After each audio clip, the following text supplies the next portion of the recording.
yaay rajo télévision sant yàlla julli ci sangu yi Seydina Muhammad sallallahu alayhi wa sallam di leen ñaanal yàlla jàmm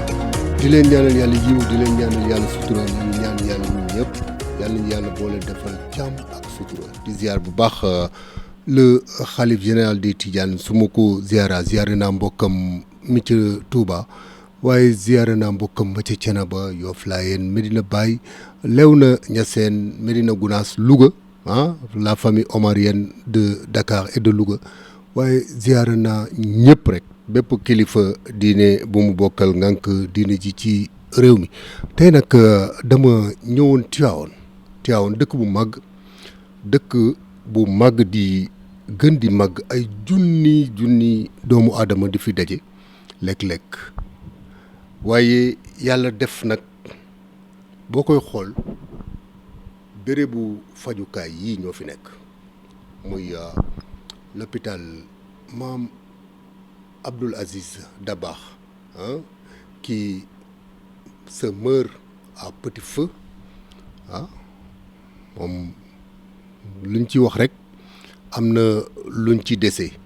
bi ci topp moom mooy le centre de santé Massamba Sall dans un état de délabrement très très avancé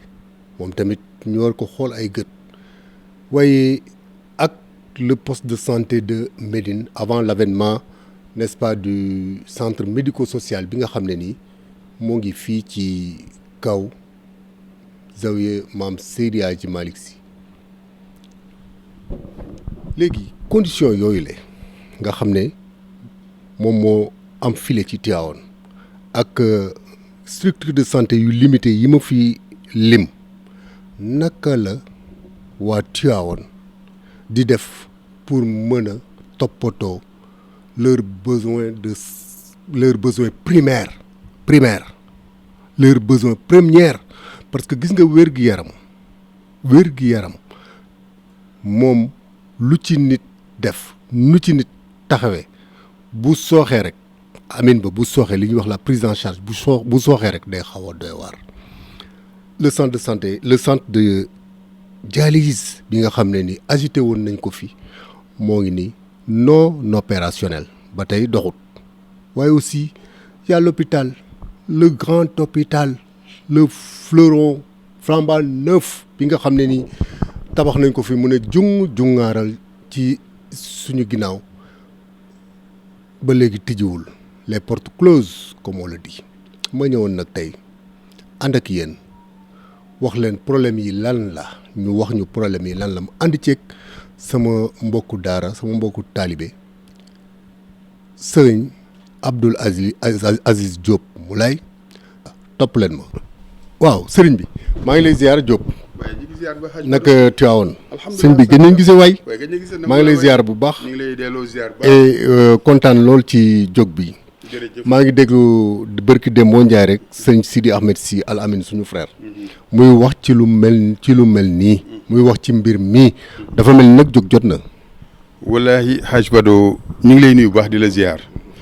di la dalal ci suñu ëttu kër maam bu tedd bi muy ëttu yàlla sax laa wax ñu ngi ko waxee itam sunu rek sëriñ Sidi Ahmed kaddu yu am solo déglu nañu aussi ni nga ubbee mu am solo trop méngoog tamit li nga xam ne borom ëtt bi maam Cheikh El Hadj Malick amoon na yéene vocation muy la médecine tey ngay ñëw Tivaouane pour ñu waxtaanee le système de santé à Tivaouane moom mu nekkoon vocation amoon yéeneem waaye mën nañu vocation bi antu na ndax tey li fi juddu wala li fi nekk ci doomu kër gi di taxawu wàllu médecine mën nañ citer rek ku mel ni professeur Habib Sy professeur Sëñ Abdou Ba nommé récemment PCA bu hôpital Maam El Hadj Malick yow mi nga xam tey nga nekk tey Asfia yore pàcc bu am solo muy émission Ashifa moo tax ñu ngi lay sant bu baax beneen bi aussi mooy naa sama mbokk mooy sama njiit ci kër gi mooy docteur Yankoba Faye waaw docteur Yankoba moom docteur Sakho ak docteur Aline Ba bi nga xam ni tey moom mooy gérer poste centre médico-social bu Zawiya bi waaye nag dañuy njëkkee ci borom kër gi sooy dugg ci kër bunt bi mooy tey al xalifa sunu waajur sëñ Babacar Sy Mansour ak rakkam ji tedd ji Cheikh El Hadj Malick Sy Maodo ak rakkam ji tedd ji nga xam ne nag tey mooy recteur mu dénk ko barab bii mu yore daara ji di sëriñ Babacar Sy Abdoul Aziz ak rakkam yi tedd yi sëñ Mansour Dabakh sëñ Cheikh Ahmed Tidiane Sy Dabakh sëriñ maam Ousmane Habib ak njabootu maam El Hadj Malick yëpp Hadj Bado da nga ñëw ci waxtoom da nga ni jóg jot na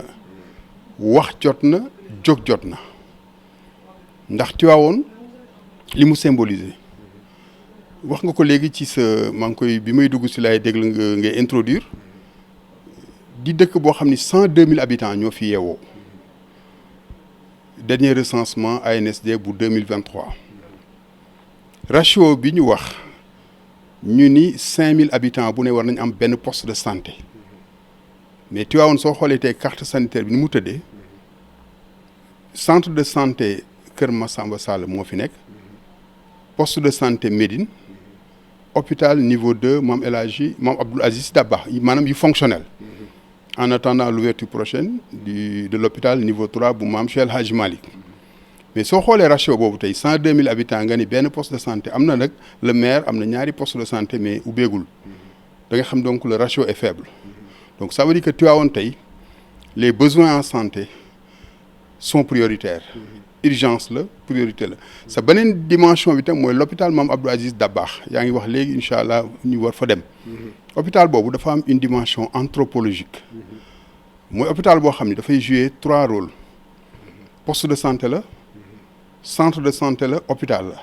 parce que dafa polariser plus d'une quarantaine de postes de santé soo xoolee dafa ëmb département bi yëpp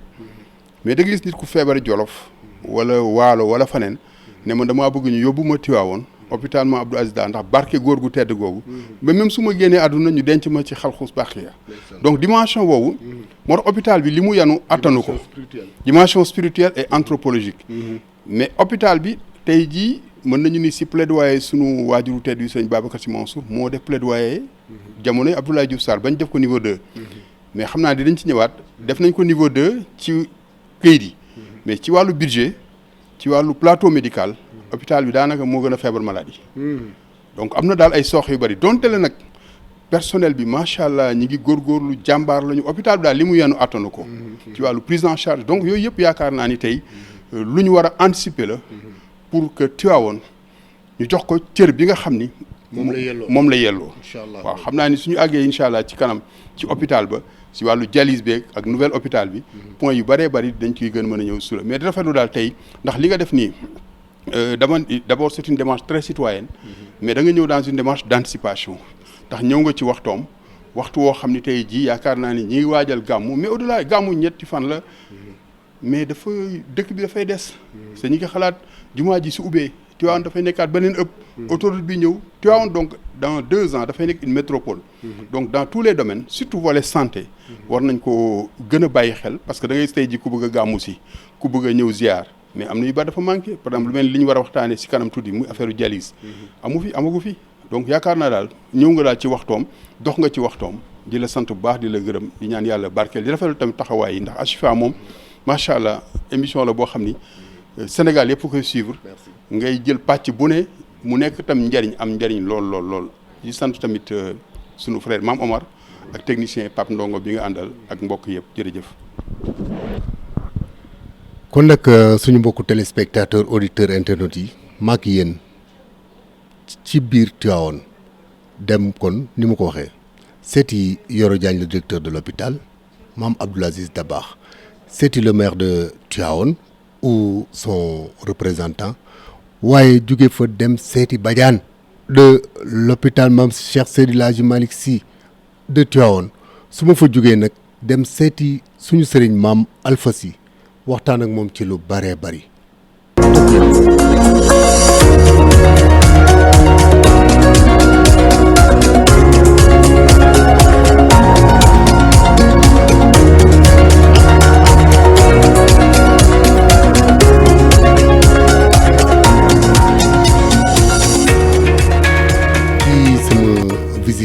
guidé toujours maa ngi ànd ak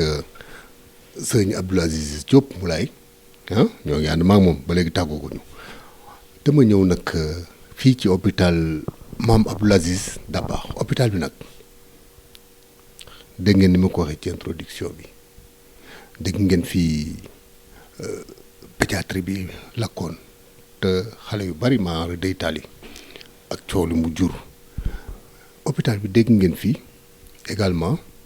bi mu tawee inondation l'année dernière yéen ñëpp a jaaxle woon vous vous êtes dit comment un hôpital de niveau 2 peut être dans cet état kay méttitlu ko affaire bi dugg ci réseaux sociaux yi voilà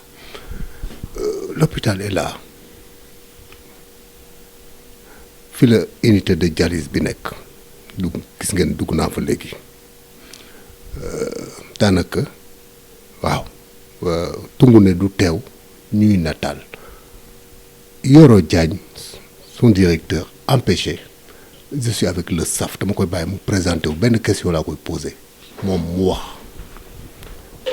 li xew ci hôpital bi son état l'historique s'il veut fi hôpital bi toll mais surtout l'unité de dialyse sëriñ bi maa ngi lay ziara. bismillah salaamaaleykum maa ngi tudd El Hadj Malick Mbeng nekk chef de service administratif et financier de l'hôpital Mame Abdou Aziz Sy Dabakh de Tivaouane en quelque sorte maay l'adjoint du directeur moom mu waroon def cette interview là mais malheureusement dafa am empêchement moo tax jotu ko def waaw donc comme ni ñu ko waxee à l'introduction hôpital bi je pense que fii ñoo ngi ko érigé en hôpital de niveau 1 en 2010 donc 2010 ba 2022 en décembre 2022 lañ ko érigé en hôpital de niveau 2 te ku wax hôpital de niveau 2 maintenant wax le plateau technique hôpital bi suivre na dem nañ wax dëgg yàlla nekkoon nañ niveau 1 mais demoon nañ ba sax activité niveau 2 yi bañ ko dalee tàmbali yàgg na mais le décret est sorti en 2022 ñu nekk niveau 2 boobu ba léegi mais je pense que le problème bu ci nekk ci niveau 2 loolu dañ ciy profiter defaale ci plaidoyer donc niveau 2 bi on peut dire que décret bi ñëw na mais li ci war a topp yëpp topp ci comme mën nañu wax ci subvention de l'hôpital donc 200 millions lañ am subvention moom la ñu yore woon depuis niveau 1 ba léegi nii changé wul donc loolu wax dëgg yàlla ñoo ngi ci def plaidoyer au niveau de l'État di ci wax sëriñ bi tamit lépp lu mu ci mën a jàpp mu jàpp ko ci parce que sur un budget presque de 2,2 milliards état bi 200 millions yi kese lay gérer ñun ñooy li ci des c'est recette propre la recette propre c'est les 2 milliards yi recette propre la et ci loolu hôpital bi gis nañ ni mu mel dafa nekk hôpital boo xamante ne ni fi mu nekk nii laaj na réflexion bu baax a baax et avec nos budgets là la plupart du temps liñ ci man mooy gérer le fonctionnement de l'hôpital les médicaments les intrants bloc bi fonctionner laboratoire ainsi de suite ak le personnel bi nga xamante ne ni ñun ñoo leen jël en charge presque à 80%. Il y a des étatiques, il y a aussi des contractuels du ministère de la Santé. Mais n'empêche l'hôpital moom moo gérer le personnel lii ci ëpp donc loolu yëpp c'est des goulots d'étranglement yoo xamante ni dafay sonal hôpital bi donc pour revenir un peu à la question c'est par rapport à l'unité d'hémodialyse donc unité bi benn service bu ñu destiné woon à la pharmacie la woon mais après avec le besoin bi mu fi teewee et tout ñu programmé woon defar benn unité au niveau de benn bâtiment bu ñu daaneeloon fii au niveau de l'entrée de l'hôpital mais finalement avec le maire jotul sotti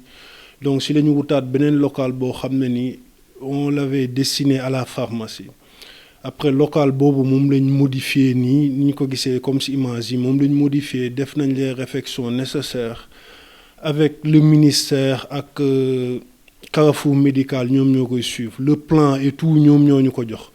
donc def nañ tout ce qui est travaux de maçonnerie créer nañ les fosses d'abord def les travaux de maçonnerie à l'intérieur def tout ce qui est cloison donc bâtiment bi lépp la nga xamante ne moom la ñuy soxla ci biir nekk na fa ba pare donc c'est destiné à contenir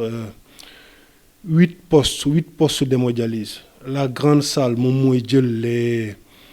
les 7 postes ak beneen poste boo xamante ne dafay nekk ci beneen bureau moom mooy nekk pour les urgences ak les cas spécifiques donc loolu moom lañ prévoir pour def foofu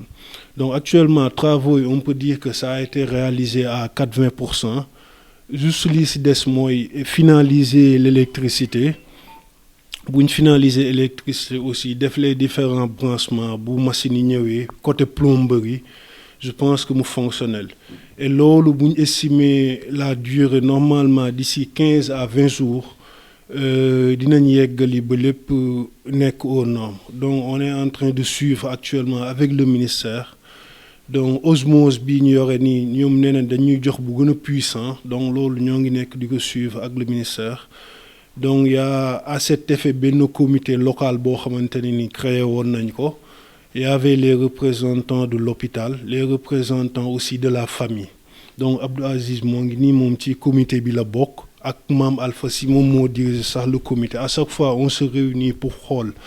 nan la ñuy accélérer les choses pour que unité dialyse bi fonctionnelle pour le bénéfice des populations parce que wax dëgg yàlla dialyse moom xam nañ ne nekk na loo xamante ne du doy ci dëkk bi on voit les longues listes d'attente yi nga xamante ne nii moom moo am dans les structures yu ko am et lu toll ni département Tivaouane amul unité de dialyse loolu c'est pas acceptable moo tax ñoo ngi def suñu kéemtalaay kantam pour que unité bi fonctionnelle à 100%. Je pense que foofu lañ ci toll fi mu nekk nii et on espère que bientôt dans 2 semaines 3 semaines au plus tard tous les travaux dina yegg xam naa bu weesee loolu itam dañuy def un plaidoyer pour l'hôpital aussi parce que xam nañ ne wax naa ko tout à l'heure l'hôpital a besoin subvention bi mu yokku ça va nous permettre d'investir et tout bu ñu amoon des subventions d'investissement dinañu gën a arranger dëgg ñoo ngi ci travail ak le ministère ñuy xool comment faire pour que subvention bi yokku à part loolu aussi gis nañ les locaux ni mu mel hôpital dafa soxla réhabilitation bu baax a baax en profondeur nag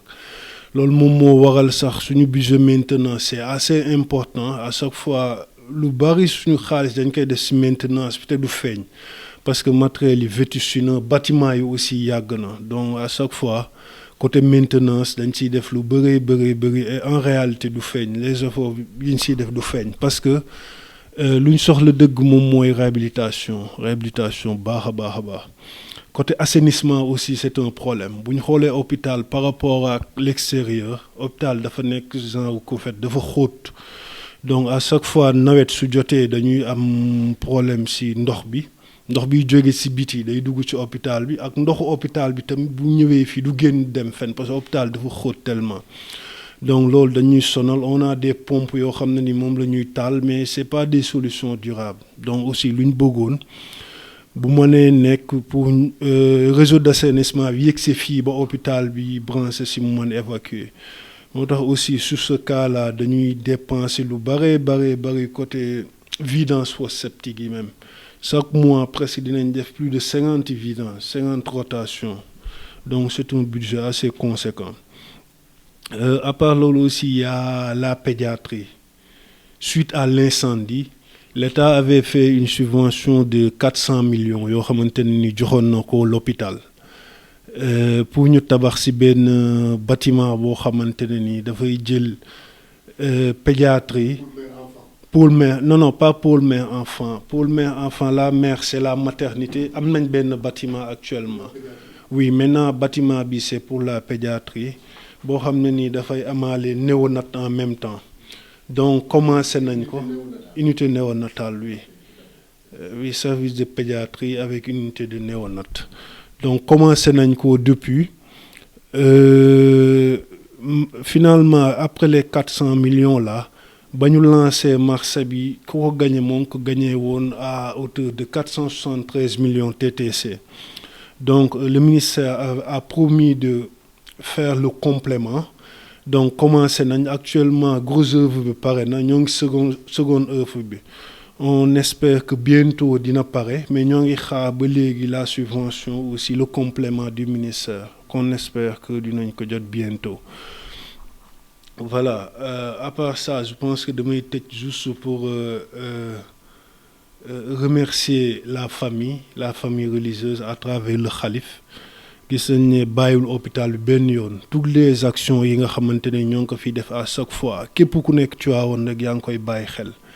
donc ñoo ngi ñuy jàppale bu baax a baax si hôpital bi des fois y a des problèmes yoo xamante ne hôpital dañ koy am ñoom ñoo koy régler wax dëgg parce que hôpital def nañ ko seen hôpitalu bopp. donc ñoo ngi leen di remercier bu baax a baax di remercier xalif bi di ko ñaanal yàlla na yàlla gën ko dëgëral bàyyi ko fi may ko wér soxnaam aussi muy soxna Aïda dañ koy remercier bu baax moom itam ak action yi muy def ci hôpital bi yëpp wax dëgg yàlla bii ci gën a bi nga xamante ne ni mën nañ ko lim chaque jour képp kuy malade fii rek yaa ngi ci jëfandikoo moom mooy restauration bi añ bi nga xam ne ni da ko fi indi ak reer pour malade yi xam nañ Tivaouane ni mu demee la plupart malades yi fa hospitalisé day nekk ñoo xam ne nii sax en général dañ dëkk dans les villages environnants te boo ñëwee hôpital xam nañ condition hôpital des fois ni muy méttee ñëw foo xam ne amoo fa mbokk et tout donc nga ñëw chaque jour ñu lay jox añ di la jox reer doo si dépenser dara loolu itam dafa baax ñu xam. ñoo ngi koy remercier di ko ñaanal yàlla mis à part ça aussi accompagnement yi muy def à chaque fois côté ventilo côté clim surtout la maternité chaque fois dafay def ay actions yoo xamante ne c'est pour améliorer les conditions donc ñoo ngi koy remercier bu baax di remercier toute la famille wax dëgg yàlla ñoom ñëpp bàyyi ñu hôpital bi benn yoon donc loolu daal moom mooy woon moo yi nga xamante ni moom laa bëgg a tëjee di leen jaajëfal di leen remercier.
ak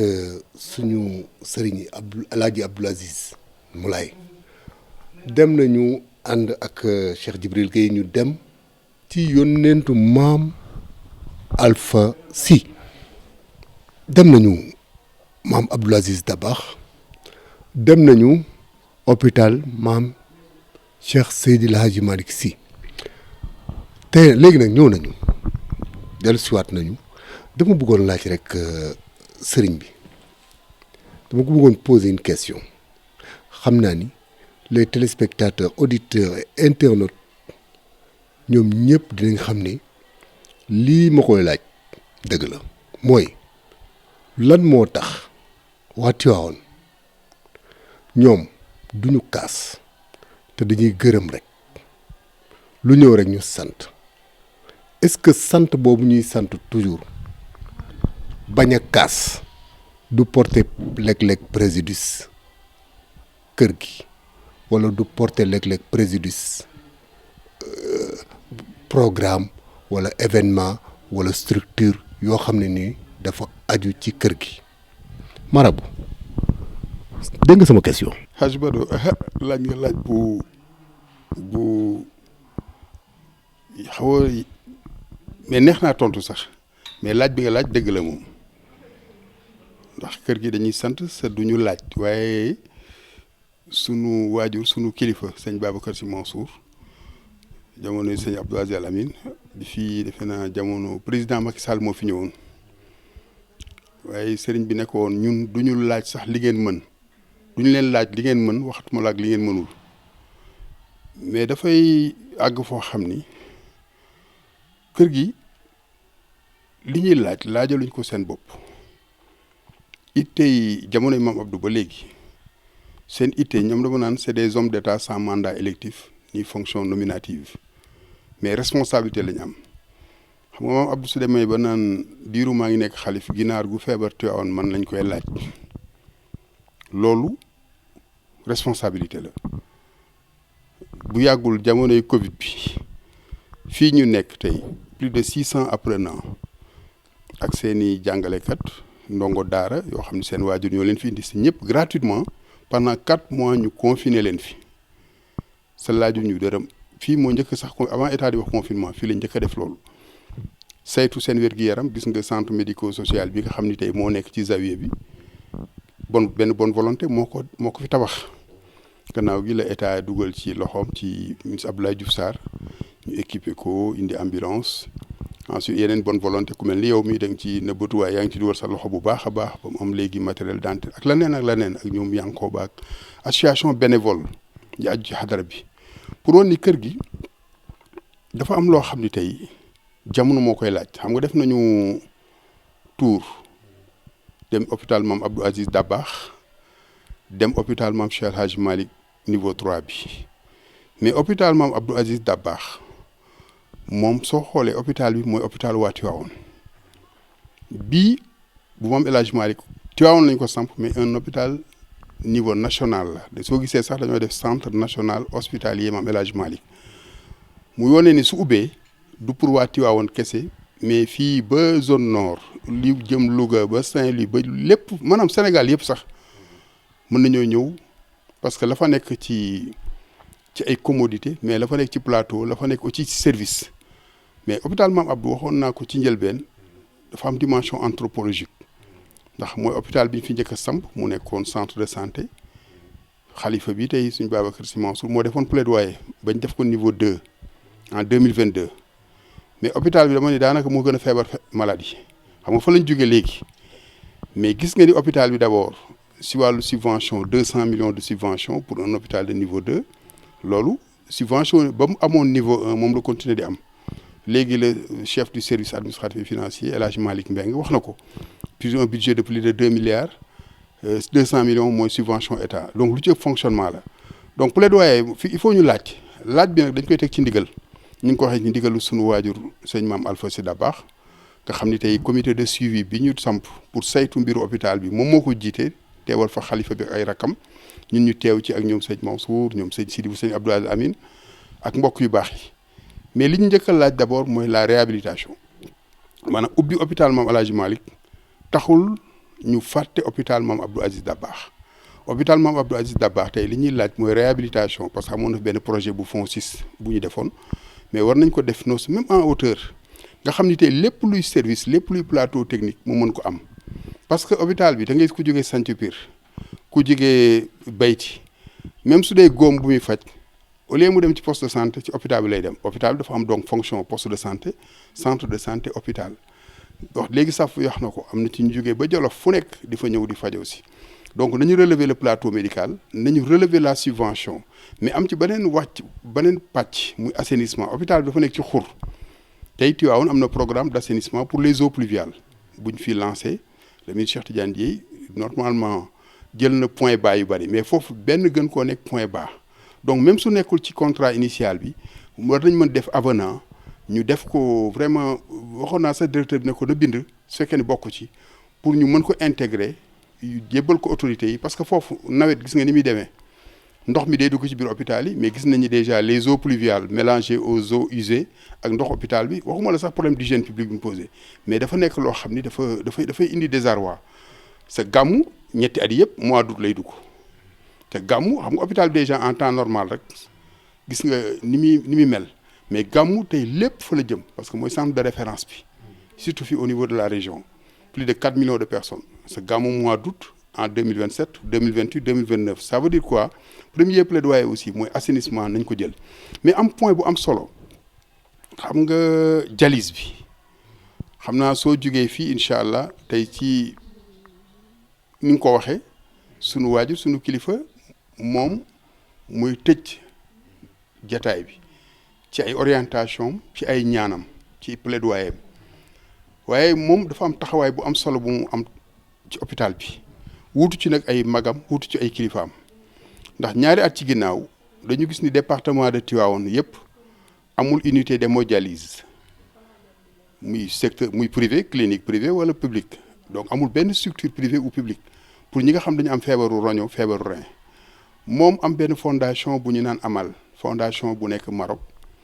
daal di jaar ci moom ne dañu jàppale famille maam Cheikh El Hadji Malick don bi ci loxo famille bi lañ ko teg maanaam ci loxo maam Alpha mu jébbalaat ko ay kilifaam xalifa bi ak Serigne Maodo ak tamit jigéenam soxna Aïda sax bokk na ci ñi ko gën a orienté ne ko maam lii de nañ ko yóbbu ci hôpital maam Abdou Aziz Sy Dabakh muy 5 générateurs boo xam ni carrefour médical le ministère wax ni nañ xool ndax répondre na aux normes ñu certifié ko muy ay appareil marque Nipro ak une unité de traitement d'eau ak ay consommables mais ñoom bi ñu ko indee ñoom ñoo ko convoyé gracieusement ñoo fay li ci war a ànd yëpp lépp luy douane transport ñoo ko indi jébbal ko xadara bi ñu ko indee tamit sëñ maam Alpha ci ndigalu kilifa yi ñu jébbalaat ko autorité hôpital bi bii tamit kër gi lépp lu ñu def dañ koy teg ci yoon ñu ni il faut ñu bind ministère pour ñu autoriser une unité d'hémodialyse ñu bind ministère en avril 2024 matériel bi février 2024 la ñëw mais février 2004 avril 2024 ci lañ bind courrier bi toog na ba novembre amuñu réponse biñ ci génnee ñu daal di interpellé waat autorités yi wax leen ni ñi nga xaar réponse ministère yónnee réponse d'accord nañu pour ñu samp ko biñ ko defee li njëkk a def mooy wootee daje ñu def benn comité local de suivi comité bi directeur hôpital moo ko saytu mais famille bi mi ngi ci sëñ Maam Alpha ak ñun njaboot gi yëpp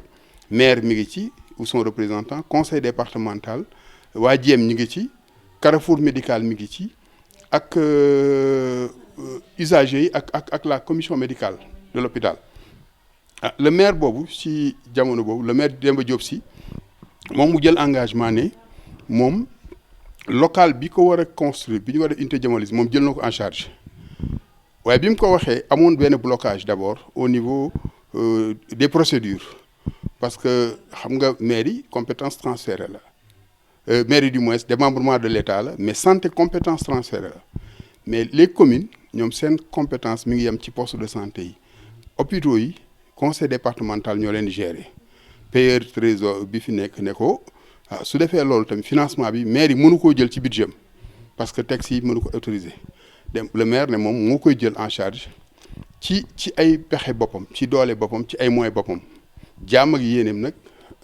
yàlla ak dogalam waaw nit da ngay am yéene mais yàlla mooy sottal diggante bi yàlla def na moom sax demoon na ba ñu hôpital bi jël benn local boo xam ni foofu presque de 600 benn logement bu nekkoon foofu ñu détruire ko démolir ko parce que pour mën fa def centre hémodialyse parce que fi mu waroon nekk il faut mu répondre aux normes ndax waa carrefour médical ñoo ñëw ne ñoom dafa am architecture bu mu war respecter ak norme bi mu war respecter bi ñu ko démolir mais après gannaaw gi mu jël antu léegi nag la situation ñu ni est-ce que lii dañuy toog bàyyi nii ñu ni déedéet nañ def pexe gannaaw bi ci le directeur bi directeur Yoro Diagne ñu ngi koy saluer bu baax ak son personnel daal di ne moom dafay jël benn local bu nekk ci hôpital bi muy le dépôt de pharmacie pour ñu def ko mu nekk une unité d'hémodialyse ne serait-ce que de manière provisoire mu nekk genre palliatif visité nañ ko léegi gis nañu ni mi ngi en chantier pareegul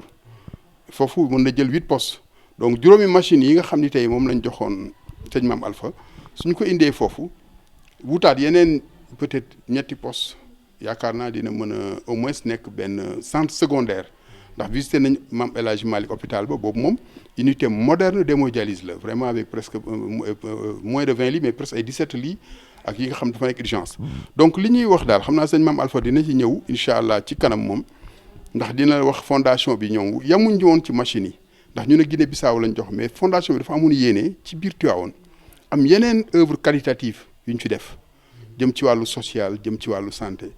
donc mu nekk loo xam ni tey jii nga gis département de Tivaouane mais mënuñu comprendre 2 ans matériel bi ñu indi ko fi stocké ko consommable moom yàqu na mais le matériel moom reste en l'état donc loolu mënuñ ko mooy li nga wax rek Tivaouane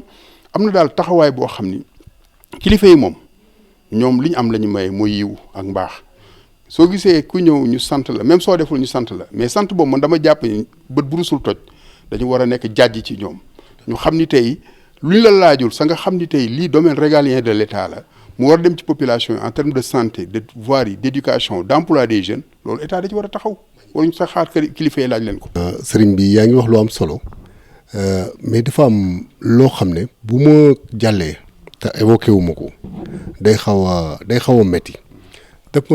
gis ne yaa ko tudd léegi ni ñu jàppoo lëngoo ku ne joxe sa dërëm ku ne joxe sa 15 ku ne joxe li nga yore ba tey jumaa ji taxaw à coût de plusieurs milliards de francs CFA defe naa ni loolu moo gën a métti lu mel ni ay tente defe naa ni loolu moo gën a métti lu mel ni ay chaise te léeg-léeg damay gis ne équipe médicale bi nga xam ne nii mooy Coskas santé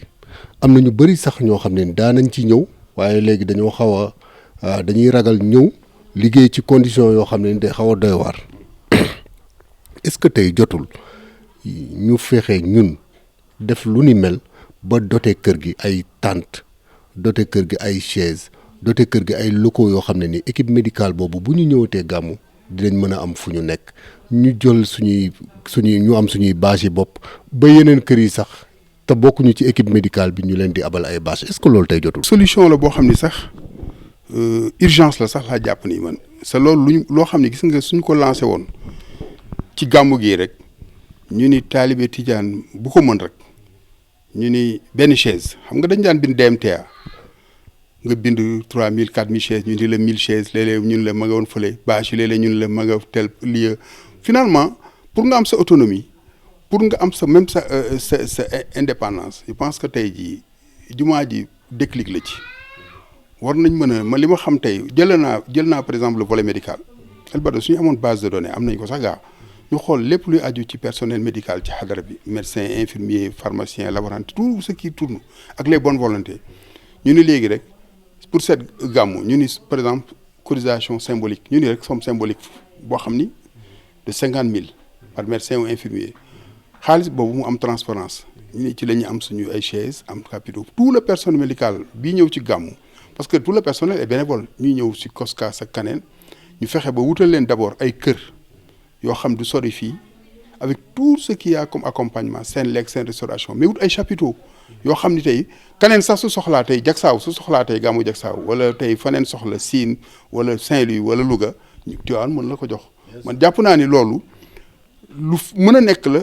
sa lu jàmp la sa lu jaadu la. loolu nag baax na léeg-léeg ñu koy dénoncer waaye ñoo ngi ci daj dëpp gi hôpital bi ni ma ko waxee sànq fa lañ jógee mu ngeen a jëng rafet lool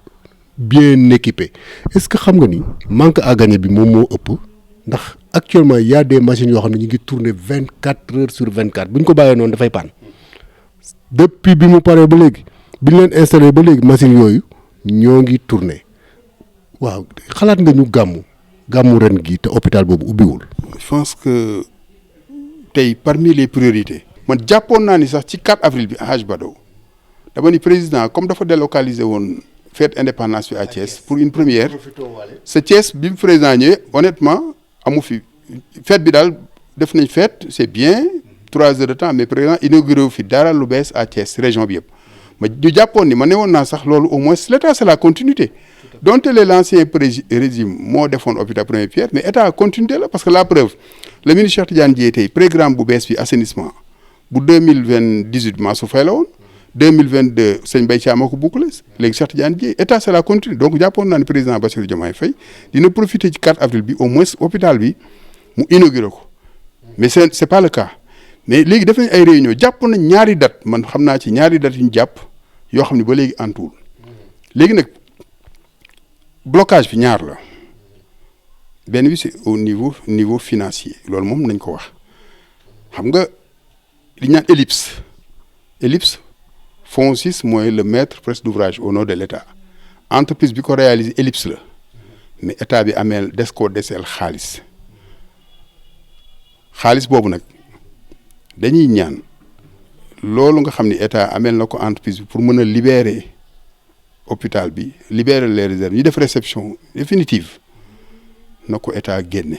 c'est biñ ko xaymaa moment ça tourné autour de 2 milliards mais dégg naa am na ay décomptes yu jot am ci diggante bi 2 milliards pour un état par rapport li nga wax d'abord matériel ba fa nekk lii dafa am durée de vie parce que dafa am garantie boo xam ni su fa àggee dootul dem donc loolu la ñu ñaan président daal le budget du culte ou wax pas budget du culte mais culte bi ñu gën ko dooleel bi maanaam en termes de ressources financières en termes d'accompagnement surtout sur tous ces volets loolu daal su ma jàkkaarloo moom loolu laa koy fàttali. Pape Ndongo, la dernière question dafay dem ci centre de santé Massamba Sall bi moom it nga xam ne district sanitaire yi gën a màgg yi ñu war a gën a màggal wala yi ñu war a gën a toppatoo ci la bokk waaye boo fa duggee da ngay rus état de délabrement boo xam ne ni jéggi na dayoo amul goudron amul pavé amul dara. centre de santé Massamba Sall district sanitaire de Tivaouane soo ko doon defal plaidoyer lan ngay wax sëriñ bi nga jaare fa dal di tàggoo. plaidoyer bi du weesu bi ñu defal maam Abdou Aziz Dabakh ndax wax naa la xam nga dëkk bu am 102 000 habitants le ratio c'est un poste de santé pour 5 000 habitants ñun la dëkk bi yëpp benn hôpital niveau 2 mooy fonctionnel muy maam Abdou benn centre de santé moo fi am muy Massamba Sall benn poste de santé muy Médine donc li ñuy def plaidoyer mooy centre de santé boobu tey et puis dafa am vocation même hôpital. ndax centre de santé bi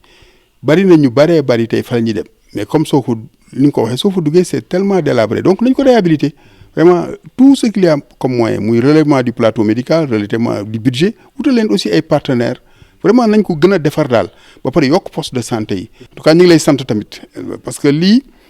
am na solo trop parce que tey ñu def le terrain ñëw vraiment c'est yaakaar naa su ko kilifa yi dégloo et puis ñun tamit li ñu def nii on est dans une logique de co-construction maanaam dañu ànd tabaxandoo xam ni état collectivités territoriales les communautés religieuses la presse ñëpp jàpp ci waaw pour que le bien-être des populations. sëriñ bi moom xam naa li ñu koy yóbbante rek mooy ne ko daal gën a dalaat xelam xam naa ni xawoon na diis trop ndax tey ay partenaires jaar ci moom depuis 2 ans affaire bi antoogul mais nañ jàpp ni actuellement ak seen ñaan ak déego yi ñu ci def nii ak plaidoyer bi ñu ci def wax yaakaar daal fii ak gàmmu yéene boobu mu amoon ci centre dialyse bi yàlla mën na ko ant ak yeneen projet di ko wax tamit mu wax partenaires yi ñu prévoir waat yeneen projet pour Tivaouane surtout wàllu ophtalmologie ak yeneen la fondation ñu ngi leen tàllal suñu loxo bu baax a baax di ko ñaanal moom tam wér ak sutura ak ay magam ak njaboot gi yëpp. oui Pape Ndongo ñoo ngi ci étape monsieur le maire ginnaaw bi ñu jugee hôpital Mame Cheikh Seydi El Hadji Malick Sy ñëw hôpital Mame Abdou Aziz Dabakh dem ci centre de santé Massamba Sall ñoo ngi ci étape maire ki nga xam ne nag moom laa bëgg laaj question bi mooy hôpital Mame Abdou Aziz Dabakh ñëpp dañu wax ne dafa laaj ak defaraat waxuma jag-jagal ñëpp wax nañ ne hôpital oui centre de santé Massamba Sall est dans un état déplorable moom it tamit et ironie du sort l'hôpital Mame Cheikh Seydi El Hadji Malick Sy peine à ouvrir ses portes moom nag ma bëggoon ko laaj l'autorité locale naka la gisee loolu la. fii bu baax ci question bi mais balaa may tàmbali maa ngi nuyu sëñ Babacar Sy Mansour ak famille Seydi El Hadji Malick yëpp di nuyu sëñ Maam Alpha mi leen yabal ci li nga xam ne moo concerné dëkk bi di wax ni que dans le domaine de la santé dafa am loo xam ni mairie am na ci yoon am loo xam ni mairie amu ci yoon bu dee hôpital la mairie amu ci yoon ci peut-être gestion bi mais boo seetee ñi nekk hôpital di liggéey ñi ci ëpp mairie moo leen di fay donc amu ci yoon wante may fay employé yi day xaw a compliqué mais donc am nañ ci yoon bi ñu def mooy li nga xamee ne que mooy question bi ngay posé mooy am na ay projets yi ñu xam ni c'était prévu pour ñu def ko foofu muy actuellement je pense projet wu dialyse ñu am ay mbokk yu jëkk Maroc mayen ñu ay dialyse ñu war ko mun a jël war ko def au niveau de hôpital bi ñu laajtee renseignement ci hiérarchie au niveau de la santé hôpitalu Maam Abdou mënuñu ko jël ci hôpital yu war a mun a am dialyse donc au niveau du ministère d'abord benn mooy catégorisation bi mu nekk warul am dialyse niveau 1 comme niveau 2 mënu am dialyse deuxièmement amul personnel boo xamee ni war nañ ko mun def foofu pour dialyse beneen troisième point bi mooy amul condition yoo xam ne fonctionnement boo xam ni bu ëllëgee bu ñu ko defee y aura assez d'eau parce que ci ndoxu SDE lañ dépendre or pour nga am dialyse il faut nga am suffisamment d'eau pour nga mën a gérer normalement les malades yi nga xam ne ñooy ñëw donc ça a retardé le projet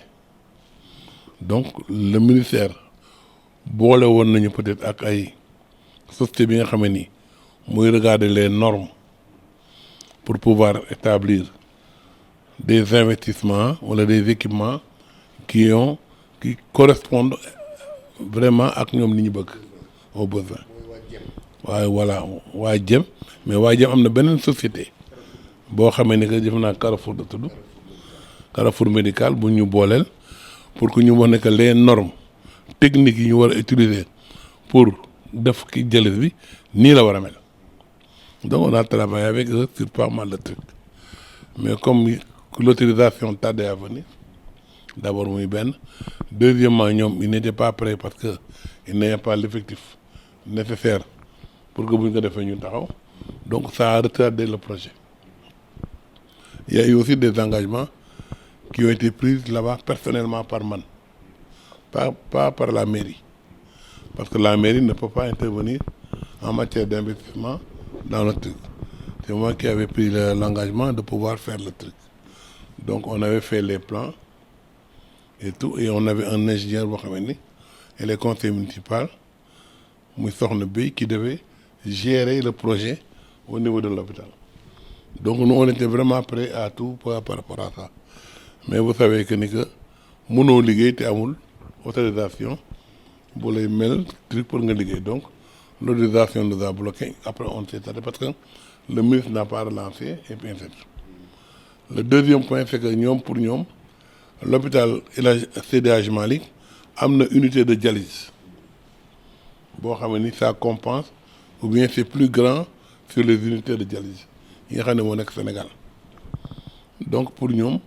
defaat fi ñaari unité de dialyse c'est pas opportun mieux valait donc ñoom ñu defa na donc loolu moo tax ministère peut-être relancer wuñu wala ils ont voulu prendre le budget pour le mettre peut-être ailleurs. Nous on ne peut pas savoir parce que c'est pas quelque chose sur lequel on a discuté avec eux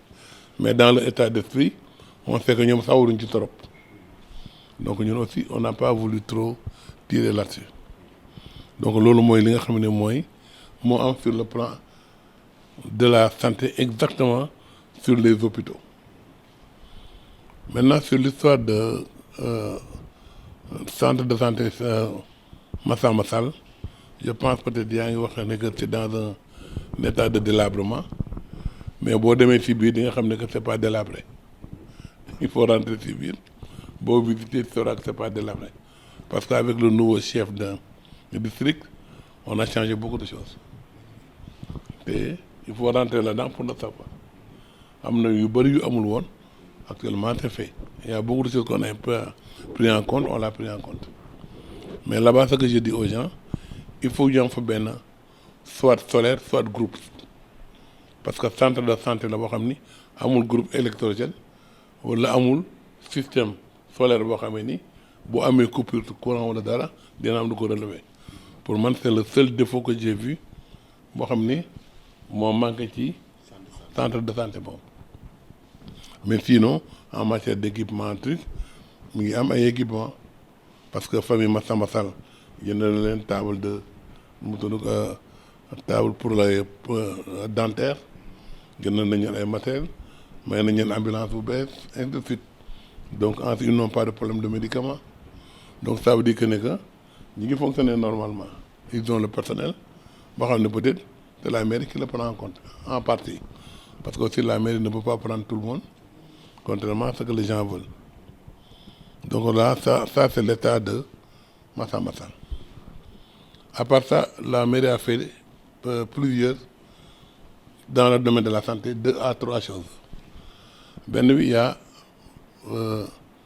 dispensaire de la Khadra. C'est déjà fait. Il n'est que juste au niveau de Arafat. Il y a une infirmerie. Une infirmerie de la Khadra. C'est fait pour la Khadra seulement. Il fonctionne. Donc on a donné tous les documents et tous les trucs au niveau du district. On les a donné la clé et tout. Donc ça, c'est une infirmerie rien que pour la Khadra. Pour les enfants, des trucs comme ça. Donc ça, c'est la première des choses. On l'a fait sur Médine. Sur poste de santé Médine. On les avait trouvés, ils étaient en train de vouloir construire une maternité. Bon, donc ils ont voulu qu'on continue la maternité Bindondef, mais nous on a préféré construire une nouvelle. On a créé une nouvelle maternité avec les trucs, avec tout ce qui est. Donc, pour agrandir le poste de santé en centre de santé. Donc c'est déjà fait, c'est déjà réceptionné. Il reste seulement le matériel médical à mettre en place. Donc, mon motif sera inauguré ou bien ce sera truqué peut-être dans 15 jours, 1 mois, hein, avant même Nidem Gamou, lors de Donc ça parce que le matériel sur place, on a fait déjà le diagnostic, on a ban matériel, on a fait des ainsi de suite. Donc il n'y a pas de souci par rapport à ça. Benen bi ci dess moy bi nga xamni mo nek Parba entre Parba ak Kër Lamine. Amna centre de santé on s'est déjà fait construit. On est en train de faire la clôture, c'est déjà terminé depuis 2 ans, 3 ans. Donc on a réceptionné depuis 2 ans, 3 ans. Maintenant il faut que nous devons c'est déjà prêt. Il n'y a rien à faire, on ne fait que la clôture. Mais c'est déjà terminé. Donc actuellement on l'a adressé, il est sur place. Amna benen bo xamni aussi ñu ngi koy tabax bu bees la aussi mi ngi nekk Kër Bakar. C'est en cours de construction. Actuellement ñu ngi nekk au niveau coulage, au niveau du truc de l'ossature. Au centre de santé bu mag la buy tourne autour de 200 à 250 millions. Donc on l'a déjà commencé depuis 1 an. On avait eu des problèmes de retard par rapport à ça parce que avec les problèmes budgétaires, avec les problèmes du système, au niveau de l'État, ça nous a un peu retardé de 1 à 2 mois. Mais n'importe comment actuellement, les entrepreneurs sont en train de travailler. Nous espérons aussi que même si vous terminez totalement avant Gamouid, nous terminer à 90%. Il y a un autre aussi qui est juste sur la route de Dakar. C'est un talibé qui nous a offert le truc. On a donné le terrain et il a fait la construction. Mais Bobo aussi pareil. Mais c'est en cours. Mais bon, il faut démonter ici. Puis c'est que les deux barres parce que le coulage a mis en place des équipements. Donc, si ça veut dire qu'il y a une en cours de construction. Il y a un équipement. Il y a un pareil. Donc, ça vient en plus de l'IFINECON déjà. Donc, on mais c'est ce qu'on a fait. On a prévu de faire d'autres dans d'autres secteurs parce que, comme nous disons tout le temps, quand tu fais quelque chose à Théon, tu es obligé de le faire géographiquement. Dans chaque zone, tu dois faire lo xamé ni dëkk bi di grandir en même temps dana jël en compte les situations des gens qui habitent dans ces alentours. Donc vraiment dans le domaine de la santé, voilà ce qu'on a fait. Et je pense que vous aussi, vous pouvez faire l'illustration pour faire une visite sur l'ensemble de ces points. Bien vous dites exactement ce que je veux dire. C'est comme ça que ça se passe. De l'eau, parce que non. Les gens sont en train de le faire. On pense que si vous avez en tout cas loolu moom mooy li nga xam ne mun naa ko wax tey sur la santé yi nga xam ne commencé guñ ko nag tudduma leen. Pape Ndongo kon dégg nga jàngat bi nga xam ne ni moom la maire def ci situation sanitaire u dëkk bi wax tamit ci réalisation moom nag mu nekk autorité boo xam ne ni dafa ubbeeku ci religieux bi waaye tamit ubbeeku ci temporel bi le temporel et le spirituel ma bëggoon ko laaj bu gisoon xalifa bi war a wax ak moom ci lu jëm ci wér gi yaramu wala nekkinu société bi fii waa Tivaouane lan la koy wax beneen question bi mooy tey bu jàkkaarloo nag président de la république war ko wax ci nekkin ak wér gi yaramu askan wi yan kàddu lay yëkkati pour wax leen ko. comme ni may wax tout le temps rek normalement li ngay wax ne que dama ko war a laaj xalif bi moom ma koy laaj mais man duma ko laaj parce que moom moo ñuy guidé moom moo ma war a laaj lan laa def ak lu ma defut mais man mënuma ko laaj lan la war a def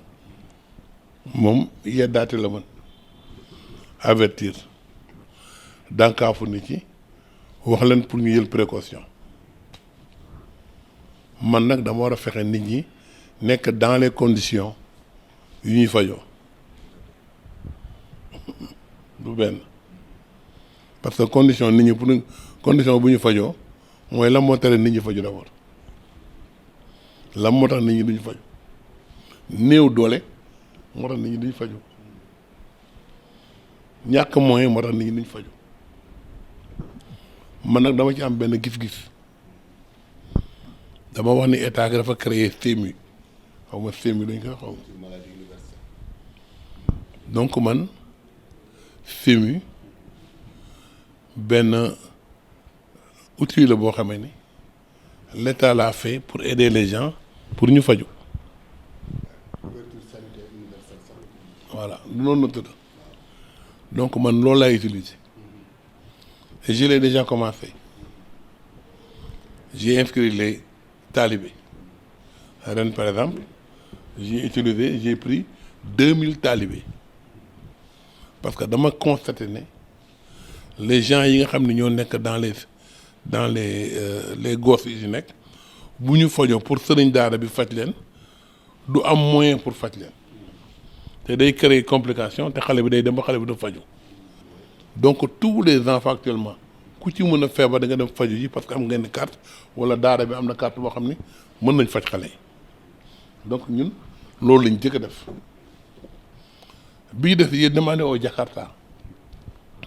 parce que c'est les plus malchanceux pour man ndax accident yi ci ëpp yëpp ay Jakarta ñoo koy def te dëkk bi dafa bëri Jakarta je les ai organisés j'ai discuté avec eux j'ai dit ki da ngeen am ay jabar ki doom bu association bi pare bu ñu d'accord kaa la ju ne ma dugal leen FMU ngeen fay benn partie ma fay benn partie donc c'est pour pousser les gens à ce que ñoom ñu dugg dans les trucs de la truc donc aussi j'ai dit aussi à l'hôpital au directeur des hôpitaux de dire il faut prendre en compte les services yi nga xam ne ñoo nekk wala les associations yi nekk ci biir dëkk bi warate am couverture médicale il faut leur donner la possibilité de se soigner et que truc après on verra s'il y a des difficultés que la mairie puisse avertir donc dans le cadre de la santé voilà ce qu'on fait pour pousser les gens à ce que ku ko amul moyen pour faju nga mën a jaar ci benn roq pour dem faju ci donc loolu c'est on l'a déjà fait du loo xam dañ ko def ba pare non nuñ ko defee bu ñu ko bëggee ci Jakarta yi noonu lañ ko bëggee ci chauffeur clando yi noonu lañ ko bëggee ci charretier yi ainsi de suite boo ko defee ci tout l'ensemble des secteurs yi nga xam ne ñoo nekk sur l'économie de la commune automatiquement ça veut dire que tu les as poussés tous ñu nekk dans un fait normal day dimbale waale hôpital bi dimbale waale les trucs les structures de santé pour que nit ñi mën a dem normalement bon président comme ni may wax rek xam nga c'est lui qui détient la politique générale de l'État donc sur le plan de la santé ñoom am nañ ci gis-gis mais je pense que war na mun a dooleel déjà dans le cadre de la santé les communes pour que ñu jël plus en compte la santé que d'attendre que l'État le fasse parce que l'État ne peut pas le faire xam nga bu ñu nee démembrement de l'État am ay trucs yoo xam ne da nga koy jox les communes donne-leur la possibilité de régler les problèmes mineurs yi nga xam ne moom la nit ñi di dund au jour le jour damay wax ne que les gens disent que on fait une participation de comment ça s'appelle de l'État dans les communes jël benn montant def ko j'ai dit man dama xeeb montant bi ñuy def bu fekkee mënoo def montant boobu fexeel ba au moins li nga xam ni moom la loi bi wax ne moom la commune yi am fexeel ba commune yi jot ci c'est-à-dire boo mënul li nga leen jox fexeel ba li nga xam ne loi bi dafa nekkat commune yi am nañu droit nangam ak nangam comme par exemple nga ne Sénélec dafay prélever pour les communes fexeel ba xaalis boobu Sénélec di prélever mu ko jox communes yi normalement SDE dafay def prélèvement muy da ngeen fexe ba mu joxe ko normalement déjà rek loolu rek c'est pour régler un problème c'est-à-dire il faut que les grandes sociétés là puissent aider l'État à donner l'argent qu'ils récupèrent pour le compte des communes donc ça c'est des trucs yoo xam ne il faut que les gens commencent à le faire parce que loolu mooy permettre nga sécuriser benn secteur continuer sécuriser war beneen secteur ainsi de suite en tout cas c'est mon idée peut-être baax na mu la baaxul mais dama xalaat ni loolooy gën a yomb ci état parce que état mënta xëy def lépp deuxièmement il faut des bonnes volontés pour accompagner l'état li nga xam ni moom la war def dans les populations et cet état d'esprit là il faut que ñëpp am ko mais il faut que ça soit quelque chose de clair nga xam ne définir ko depuis le départ ñu ne nii la ñuy defee nii la ñuy defee en tout cas merci ci taxawaay bi ci ñëw bi aussi peut-être comme ni may wax rek quelquefois ñu bett la ci benn dossier boo xam ne peut-être xaaroo ko wala waxuloo ko woon ben quand même ñu ngi ciy remercier Moulay parce que tout ce qu'on fait c'est pour les populations donc loolu moo ñu intéressé en tout cas ñu ngi lay remercier bu baax di la wax boo demee nga waxal ñu sëriñ bi ñu ngi koy nuyu ñu ngi koy ziar di nga koy remercier ci taxawaay yi ak kii li ko ni mu ko intéressé woo ci projet bi parce que projet bi réunion na ci réunion waat ci wax ci téléphone na ci vraiment il se sonn na ci mais damay bëgg tout le temps rek nit ñi buñ koy wax nañ koy wax la réalité des faits tant que ñu koy wax la réalité des faits xëy na peut-être de réeru du am beneen bi des aussi pour l'ouverture de l'hôpital je pense que l'État dina jël décision pour ubbi ko parce que ce qu'ils nous avaient promis ils avaient prévu peut-être avant la fin du mois de mai mais c'est entre-temps comme il y a eu beaucoup de problèmes durant cette fin du mois de mai peut-être loolu moo indi peut-être yenn kii boo créé mais vraiment ils nous avaient promis ça à la fin du mois de mai je pense que ça va continuer et que dañ ko mun def rapidement te nu mu gën a gaawee en tout cas ñu ngi leen di remercier bu baax. sëriñ bi ci sa demoon naa ci sa mission bi nga ñu yebaloon ma ànd ak sa mbokk Abdoul Aziz Diop ñu dem Tivaouane. foo jógee ci biir loolu waxtaan nañu ci li tax centre de dialyse bi nga xam ne nii amoon nga ci ay jéego yu mucc ayib lu tax fonctionnelul ba léegi laaj nañ ci kilifa ga fa nekk waaye tamit jaar nañ ci maire Demba Diop Sy moom it joxe na ci ay kàddoom bi ñu fa jógee toujours sa ndigal ñu dem hôpital Maam Cheikh Seydil Hadji Malick Sy bu bees bale ca Tivaouane ñu defar ko ba mu rafet équipé ko bu équipement bu mucc ayib moom i tamit waaye ba léegi ubbeegul laaj nañ moom it kilifa ga bi ñu fa jógee nag ci la ñu jaar tamit toujours ci sa ndigal ci centre de santé Massamba Sall muy district de Tivaouane moom it ñu xool situation bi ni mu mel situation sanitaire Tivaouane daal ni nga ñu ko sante woon def nañ ko xool nañu ko léegi nag kii bi laa la ñëwoon indil li ñuy wax compte rendu fidèle ma ñëwoon dafa pour defal la un compte rendu fidèle kàddu gaa ngoog si. bismillahi rahmani rahim alhamdulillahi rabbil alamin wa sallallahu wa sallama ala sayidina muhammadin wa ala alihi wa ashaabihi wa xulafaihi ajmain assalaamu aleykum wa rahmatullahi taala wa barakatuhu ñu ngi leen di nuyu di leen dalal jàmm ci seen béréb di ñaan yàlla fay leen yiw ci tànk yi ngeen doxi woon ànd ak mbokk yu baax yi wuutewul ak ngeen dem nekk ci toolu xare pour l'islam wala nekk ci lu yàlla gërëm ndax wàllu wér-gi-yaram la te wér-gi-yaram foor na foor goo xam ni ku ko xam dëgg di nga xam ni buntu la bu yàlla ubbi pour ñu jaamu ci yàlla dégg naa ci làmmiñu seen maam Cheikh El Hadj Abdoul Aziz Sy radiyallahu suñu maam radiyallahu taala anhu mu ne maam Cheikh El Hadj Malick daan na wax ni su delluwaatoon nekk jeune médecine lay def ndax diñ ci gën a xamee sa borom bi ci des it tiyaaba jim ci gis ndax tey ki nga taxawu ba mu mën a ba la mu doon yëg ci mettit yëgatu ko wala nga jox ko mu lekk lu mu jaamu yàlla nga am ci sa wàll ku feebar sa xel dina gën a dem ci yàlla wante itam pour nga joxe say farata soo amul wér gi nga war a am doo ko joxe ni nga ko war a joxe waaye nag yàlla buur bu baax la kon ñu leen di sant ci loolu ci gàttal daal ci mbir yi comme ni nga ko waxee ci nemmiku boobu ngeen demoon nemmiku ji ànd ak suñu mbokk mu baax Moulay Abdoul Aziz Diop mu am ci taxawaay bu rafet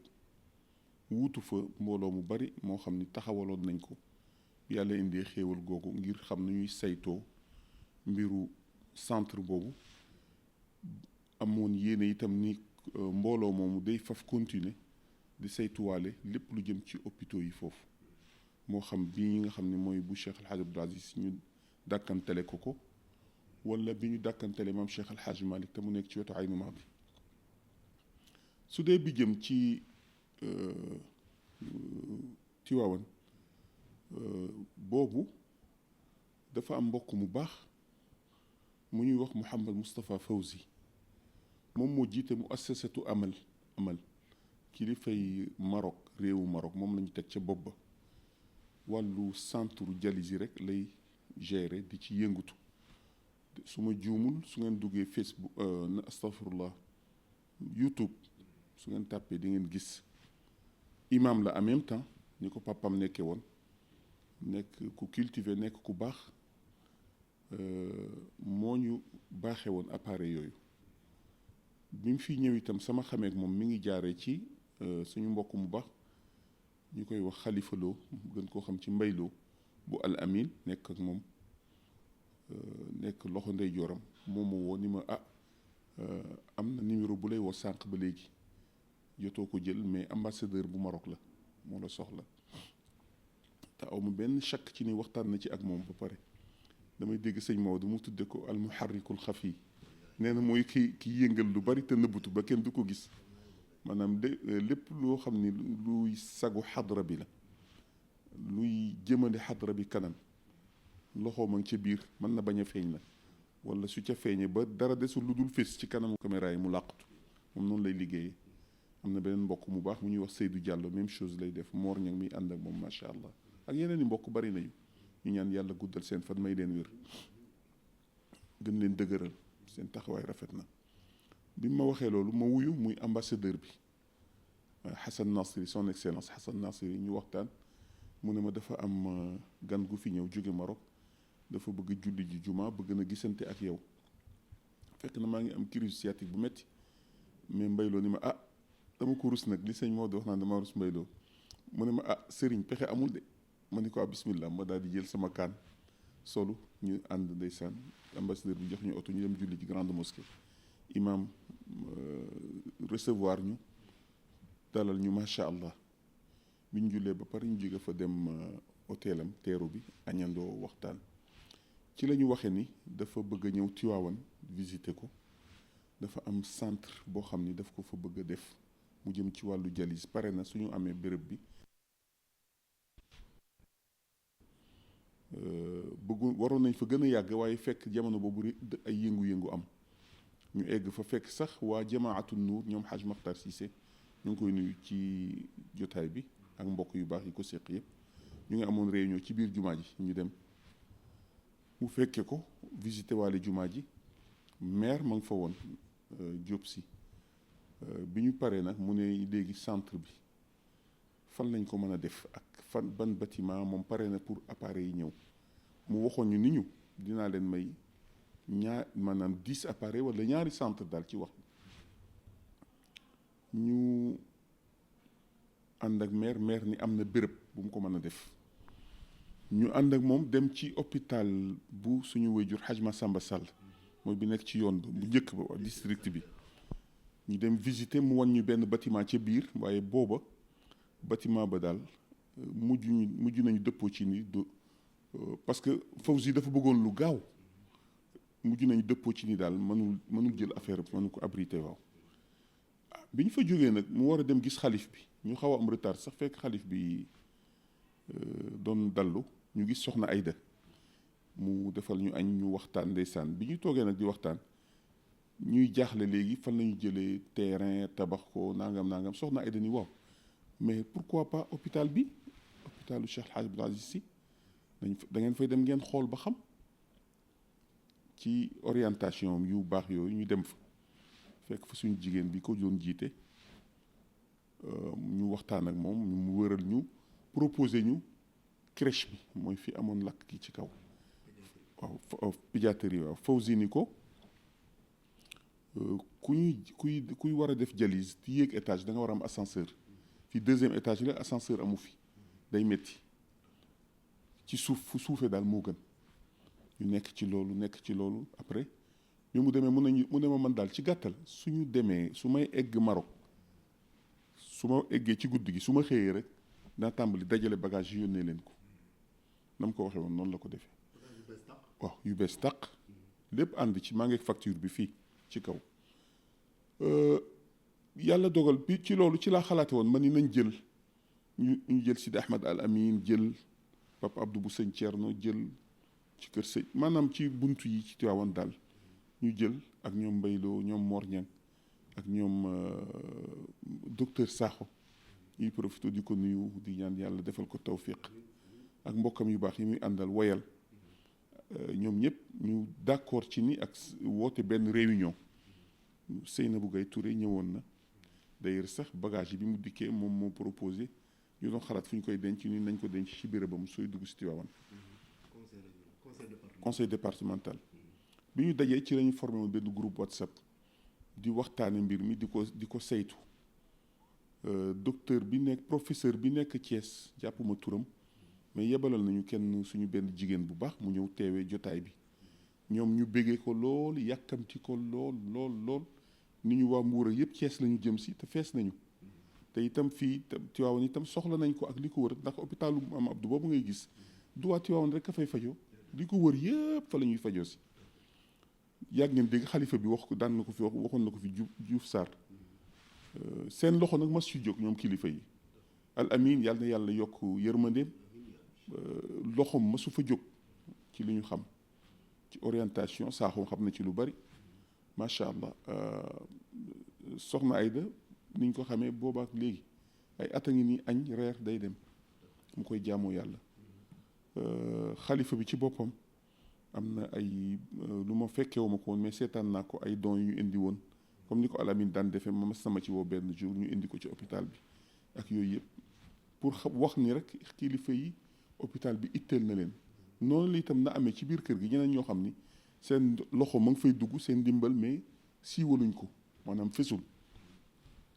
bi ñu dajee di saytu loolu di ko saytu bis maire ci boppam wax ni ma proposé benn xalaat ma ni leen comme que mbir mi tag na nañ fexe bokk wax ko jamaatu nuur ak jaamu yàlla yi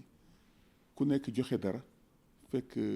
directeur bi fa nekk tey di Yoro Diagne di ku baax di ku ci sawar am na place bu mu proposé woon ñu ne nañ toj foofu defar ko pharmacie bi dépôt de pharmacie bi ñu ne bi ñu réunion maire ni non moom dina ko raser dina ko defar te itam moom mooy tabax centre bi bu ci kenn dugal loxoom yéene boobu la amoon woote réunion bureau am ñu dem mu woo ay architecte am woo ñëppam ñu toog mu jël engagement yu mat sëkk ci ni moom balaa quelque temps rek affaire bi dina mat fekk ñu ngi doon njëkkante gàmmu gi waaye yàlla xëy jaam ak bëgg-bëggam yàlla ak dogalam ñu bàyyi loolu mu jàll. boobaak léegi Yoro moo ci nekk di góorgóorlu Sakho itam ministère moom ñoom Moulay Diop man ci dëgg-dëgg du ma wax lu ma deful masuma dem ministère masuma ci wax ak kilifa yi waaye ñoom ñoo jël affaire bi yenu ko liñ ci dajuma ko ci.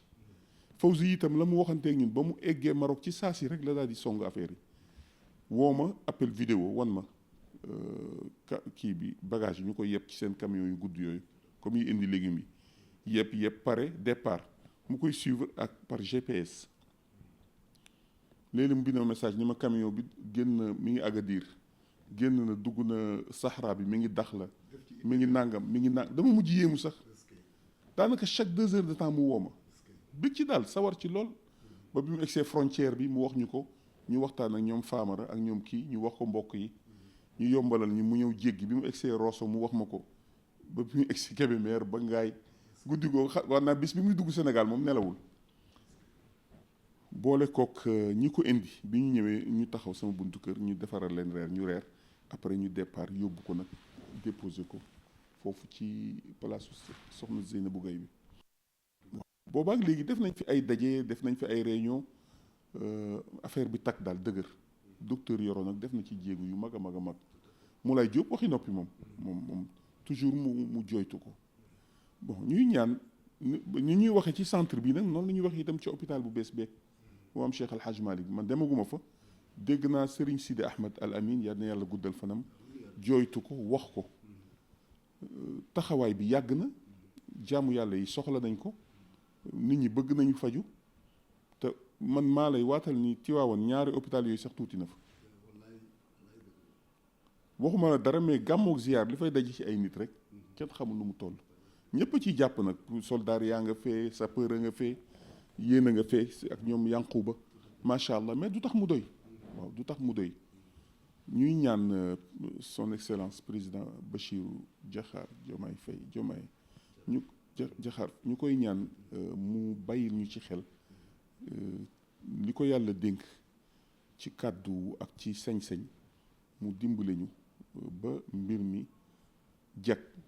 bii mën a gaaw pare bee ñu mën koo tijji jot na daal jot na ñu ngi ko ciy ñaan mu dimbale ñu ci turu kilifa yi ak turu Sénégal yëpp ndax mbir la moo xam ñun ñëpp a ko bokk waaw kenn du fa ñëw di faj ñu ne la doo fi fajoo ñun ñëpp a ko bokk ñu ngi koy ñaan daal mu dimbale ñu ci loolu ñi ci yëngatu ñëpp di ci dox muy yow muy docteur Sakho muy Moulay muy yàlla moo am pay yàlla na leen yàlla fay yiw man duma la ko nëbb dem naa ba Fawzi yàlla xam na ni gëj naa ko dégg tuuti yónnee na ma message ci tabaski gi mais am naa kersa sax wuyu ko parce que à chaque fois ma jot ko ci saa si rek mu ne ma fu ngeen toll daf ni woon suñu demee ba koy inauguré sax day ñëw ñun ñoo njëkk a am maanaam moom def na ko Gabon Mali Burkina Nigéria Niger Guinée Conakry Guinée Bissau ñoo amagul woon ñun ñoo la njëkk a am ñoom même pas ëpp na at léegi seen bos pare na ba ñu tijji ko te buñ saa yu ñu koy inauguré ñoom dañuy ñëw def délégation teewe si ko ñun nag suñu bos bi ñu ngi am yaakaar ci ni ak loxo yi ñu tàllal balaa yàgg yàlla nañ ci defal sutura parce que docteur Yoro waxoon na ma ni ma fi maire waxoon ñu rasé ko ba ñu joxe ko ñu rasé ko te yéene mujjul mottaliku yàlla dogal na am na beneen bâtiment bu ñu jël ñu ngi koy équipé pour mën fa def mbir yi bi ci des ñuy profité di waxaale ni ñu ngi ñaan président mu may ñu jàppale ñu ci su fekkee ni mën nañu defal beneen forage foofu ci biir hôpital bi pour mu am autonomie comme ni ko jumaa ji amee ndax yëg nañ ni centre bi li muy soxla ci ndox dafa bari te ndox ma am na qualité bu mu war a am na nuñ ko war a saytoo waaw loolu daal mooy di profité itam ci occasion bi di ko waxaale di ñaanaat président ni ko Tivaouane waxtu wi ñu toll agression yi bari na loolu nag man maa ko waxal sama bopp bokkul ci affaire santé bi dara agression yi bari na cambriolage yi bari na d'accord gendarme yi ñu nga fa ñoom sëñ Fall di def la ñu mën commissaire a nga fa di def li mu mën mais suñu leen dolliwaatee doole moo xam ndax dañuy tijji yeneen wala ñu yokk effectif bi ba ronde di man di am ñuy contrôler dina baax waaw bari ñi fay joytu wàllu agression bari na mënoo toog une semaine te déggoo ñu ne kër diw wala boutique diw wala quartier tel dajji nañ fa lii def nañ fa lii def nañ fa lii ni ko sëñ Maodo di waxee nag ci waawoon dafa rax parce que bari na ñu fa dikk te dëkkuñu fa waaw moom daal ñu ngi sàkku dimbal daal ci gàttal ci wàllu santé bi hôpital bi itam ñuy ñaan bii ñu tuddee Cheikh El Hadj Abdoul Aziz Sy bee ñu tuddee waajuram Cheikh El Hadj Malick su ubbee ñuy ñaan lañ fay séentu yàlla nañ ko am mais bii itam ñu yokkaat ko doole maanaam bee bu mu nax ubbi bee rek bii dooleem wàññiku ñaanuñu ko yàlla waaw ñu ngi ñaan daal su yokkuwul bu mu wàññiku. ba tey itam ni ñu waxee ci wàllu centre yi ak hôpital Mame Abdou ak Cheikh El Hadj Malick waxaale itam ci wàllu sécurité bi agression yi fay am cambriolage yu bari yi noonu la ñuy waxaale itam ci wàllu voirie yi gis Tiwaawan tëli yi fa baax da nga leen di wàññi waaw moo xam tëli bi ñëw romb place Cheikh El Hadj Malick dugg jëm ca biir dëkk ba jëm ca marché ba ay kàmb kese la dara baaxu ci xat na mais jooy dañ doon jooy xataay waaye léegi dañuy jooy sax nag baaxu gu mu war a baax bi ci des mooy route nationale bi fi romb jëm Ndar foofu itam xat na deuxième corniche ba ñu amoon te doon séentu mu nekk ñaari yoon te mu nekk benn ma ngay tàmbali yàqu macha allah te nawet la ñu jëm gàmm gaa ngi ñëw ñu dimbali ñu ba li ñu ñaan mu gën a yaatu su fekkee ne xat na ñu dimbali ñu bokk la fay nekk ci ay kàmb ñu defaral ñu ko te ñu defar ko defar bu baax waaw parce que suñu fi jëlee xeer yu xonq def rek def goudron su tawee day yàquwaat ci saasi su fa camion jaaree sax mu yàqu loolu ñu ngi ci dañ koy ñaan kilifa yi ñu ngi leen di sant nag bu baax ci wàllu assainissement bi gis nañ ko gis nañu ni ñu ngi dugal tuyau yi ñu ngi fi ñu gasoon am na partie yu ñu suul loolu itam ku la defal lu baax aussi da nga koy wax ñu ngi leen ciy sant waaye daal ñu ngi ñaan dollent waaw loolu daal ñu ngi koy ñaan ci njëkk ak teraanga te yaakaar nañ ni incha allahu taala ni ñu koy waxee lu jëmale réew mi kanam la ñu bëgg ñoom lu jëmale société bi kanam la ñu bëgg yaakaar nañ luñ ci mën daañu ko def. ndax damay dégg Serigne Maodo yal na yàlla guddal fanam may ko wér muy wax ni ku dul yàlla rek soxla nga ndimbal soxla nga ñaan ku dul yàlla rek moo soxlaalul kenn dara moo tax ñu doon te itam dañuy wax ne asamaan su wàccee gaawal laal xamoo ndax dina wàccaat wala ndax suy wàccaat dina la fekk wala déet moo tax ñu dugalaale yooyu yëpp ci mbir mi maanaam daal ñu ngi ñaan daal kilifa yi dale ko nag ci ki nga xam ni moom la yàlla teg ci bopp réew mi muy président Bassirou Diakhar Diomaye Faye yi nga xam ni ñu ngi koy jooytu lu mu ci man rek mu defal ñu ko te yàlla tax te xam ni ci Tiwaawan ci njaboot gi la ñu bokk ña fay rot si ci njaboot gi la ñu bokk moom ñépp la jaboote kon boog kenn ku sa bët xonq walla nga jaaxle gannaaw boo ko diisee sa borom ba pare di nga ko diis ña nga xam ni yaakaar nga ni mën na ko jaarale ci ñoom pour mu régler waaw yàlla nag dañ koy njëkk a ñaan ba pare ñaan ko waaye moom xam nañ ni mën na ci dara ci kattanu yàlla ak cër bi ko yàlla jox ñu ngi ñaan daal yi nga xam ni wax nañ ko fi lu mu ci man mu defal ñu ko ci wàllu sécurité bi wàllu voirie yi wàllu ñaari hôpital yooyu ak centre de santé yi nekk Tivaouane moo xam bi ñu tuddee suñu wayjur wi Hadj Massamba Sall moo xam bee nekk ci Médine wetu fi ma dëkk ak yeneen fa tabaarakallah luñ ci man ñu defal ñu ko pour jaamu yàlla yi gën a seen xel gën a dal du te nag ndimbal na ca fekk loxol borom toujours ñu wax ko maanaam sëñ Maodo day wax ni nit ki mën na la invité soxnaam togg sotti la nga raxasu wala ñu raxasal la sax say loxo egg ci mbaax ak cofeel ci yow tibb sexal la mais sax xam mi wan yaa koy defal sa bopp kon dañuy wax waa Tiwaawan itam di ko wax jeunes yi rawatina jeunes yi ñu gën a booloo nekk benn. bi ci des bàyyi xel ni Tivaouane defar ga ñun ñoo ci war a jiitu dama gis président Macky Sall yal na yàlla sàmm ko te aar ko bi mu demee di visiter ji université suñu maam Cheikhul Khadim dama dégg mu wax benn baat bañ ko joxee micro bi mu ne waaw nii daf ci baax maanaam ngeen tàmbali ñun tam ñëw dugal ci suñu loxo. waaw ñun tam Tivaouane du ñu toog rek di laaj wax naa leen ni hôpital bi suñu kilifa yëpp kenn ku ci ne ba amoon naa renseignement sax que ni daan nañu soxla sax eau de javel wala yu jëm ci wàllu lu ñuy setale lu ñuy désinfecté Abdourahmane Ba yàlla na ko yàlla yërëm suñu frère suñu rakk su duggee nopp sëñ Mansour Abdel Aziz lum ca man mu def ko waaw kon ñun itam tooguñu di seetaan. du ma fi nekk di lim parce que itam dañuy def te yàlla tax wante dañu leen di wan rek tooguñu di seetaan am na ci loo xam ne nag su fekkee ne def nga sa droit sa devoir sañ nga laaj say droit waaw kon ñu ngi ñaan président mu dimbaliñ ci moom la ñuy adressé directement moom nag mooy seet ku lenn lu ne ci li ñu wax ka cay jëwrinam lu mu ko ci sant mu def ko ngir jàppale ñu ngir Tivaouane suqaliku jëm kanam ci yu bëree bëri foofu daal la ñu mën a yemagum wasalaamaaleykum wa rahmatullah